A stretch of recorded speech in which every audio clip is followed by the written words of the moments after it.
ika-11 na kabanata. Kaya't ipinakuha ni Pilato si Jesus at ipinahagupit. Ang mga kawal ay kumuha ng sangang matinik, ginawang korona at ipinutong kay Jesus. Siya ay sinuotan nila ng balabal na kulay ube at bawat isa'y lumalapit sa kaniya at patuyang bumabati. Mabuhay ang hari ng mga Hudyo! At kanilang pinagsasasampal si Jesus. Lumabas uli si Pilato at sinabi sa mga tao, Ihaharap ko siya sa inyo upang malaman ninyo na wala akong makitang kasalanan sa kanya. at inilabas nga si Jesus na may koronang tinik at balabal na kulay ube.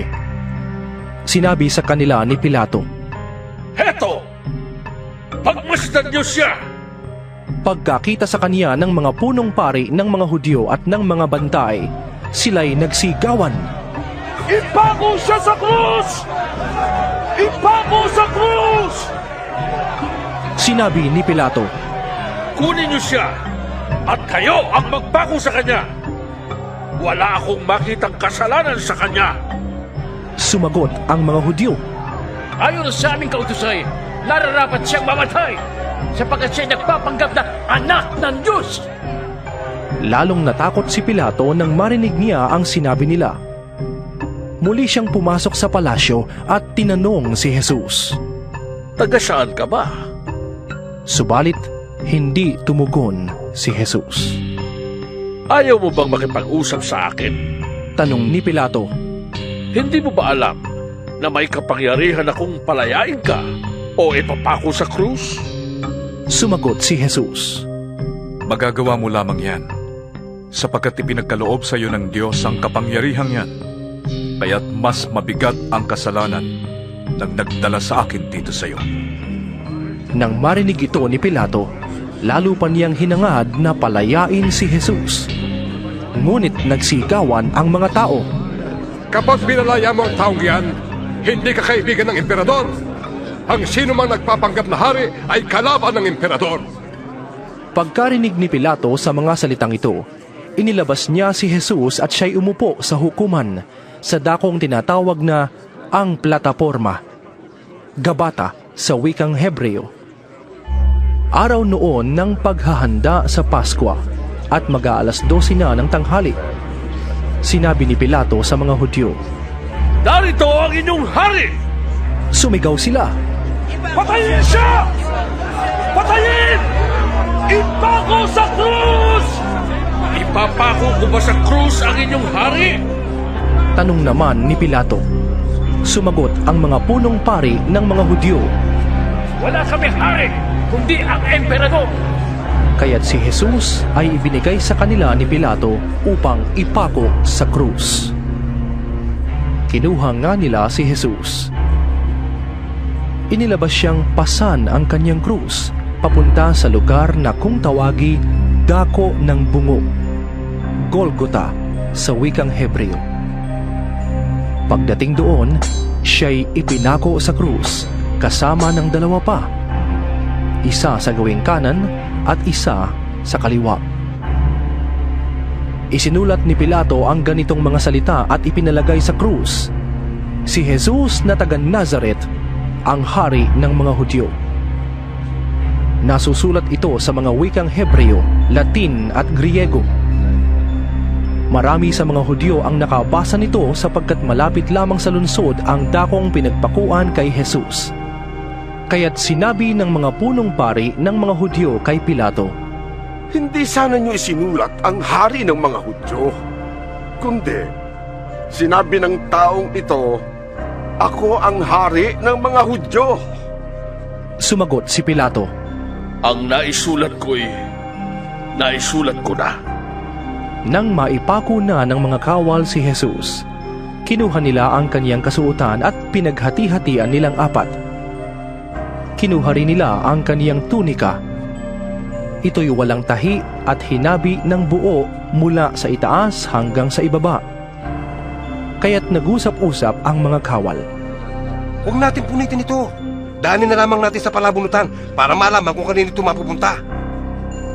Nangyari ito upang matupad ang isinasaad ng kasulatan. Pinaghati-hatian nila ang aking kasuotan at nagpalabunutan sila kung kanino mapupunta ang aking tunika. Ganoon nga ang ginawa ng mga kawal. Nakatayo sa tabi ng krus ni Jesus ang kaniyang ina at ang kapatid nitong babae at si Maria na asawa ni Cleopas. Naroon din si Maria Magdalena. Nang makita ni Jesus ang kaniyang ina at ang minamahal niyang alagad na nasa tabi nito ay sinabi niya, Ginang, nariyan ang iyong anak.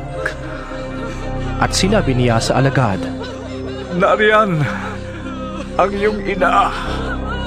Mula noon, sa bahay na ng alagad na ito tumira ang ina ni Jesus. Alam ni Jesus na naganap na ang lahat ng bagay. Kaya't upang matupad ang kasulatan ay sinabi niya, Nauuhaw ako. may isang mangkok doon na puno ng maasim na alak. Inilubog nila rito ang isang espongha. Ikinabit iyon sa isang tangkay ng isopo at idiniit sa kaniyang bibig. Nang masipsip na ni Jesus ang alak, sinabi niya, Naganap na. Iniyuko niya ang kaniyang ulo at nalagot ang kaniyang hininga. Nooy araw ng paghahanda at ayaw ng mga Hudyo na manatili sa krus ang mga bangkay hanggang sa araw ng pamamahinga dahil natatangi ang araw na iyon ng pamamahinga. Kaya't hiniling nila kay Pilato na ipabali ang mga binti ng mga ipinako sa krus at alisin ang mga bangkay. Pumunta nga roon ang mga kawal at binali ang mga binti ng dalawang ipinakong kasabay ni Jesus. Ngunit pagdating nila kay Jesus at makitang patay na siya, hindi na nila binali ang kaniyang mga binti. Subalit sinaksak ng isang kawal ang tagiliran ni Jesus sa pamamagitan ng sibat at may biglang dumaloy na dugo at tubig. Ang nakakita nito ang nagpahayag upang kayo'y maniwala. Totoo ang kaniyang pahayag at alam niyang katotohanan ang sinasabi niya. Nangyari ang lahat ng ito upang matupad ang sinasabi sa kasulatan. Walang mababali isa man sa kanyang mga buto. At may bahagi pa rin ng kasulatan na nagsasabi, Pagmamasdan nila ang kanilang sinaksak ng sibat.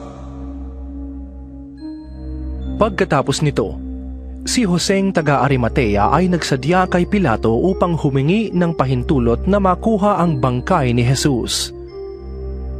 Si Jose ay isang alagad ni Jesus, ngunit palihim nga lamang dahil sa takot niya sa mga Hudyo. Pinahintulutan siya ni Pilato, kaya't kinuha niya ang bangkay ni Jesus. Kasama niya si Nicodemo, ang taong nagsadya kay Jesus isang gabi. May dala siyang pabango, mga 100 libra ng pinaghalong mira at aloe.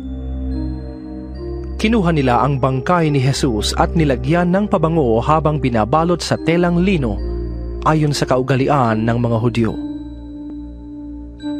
Malapit sa pinagpakuan kay Jesus ay may isang halamanan at dito'y may isang bagong libingang hindi pa napapaglibingan. Yamang noon ay bisperas ng araw ng pamamahinga at dahil sa malapit naman ang libingang ito, doon nila inilibing si Jesus.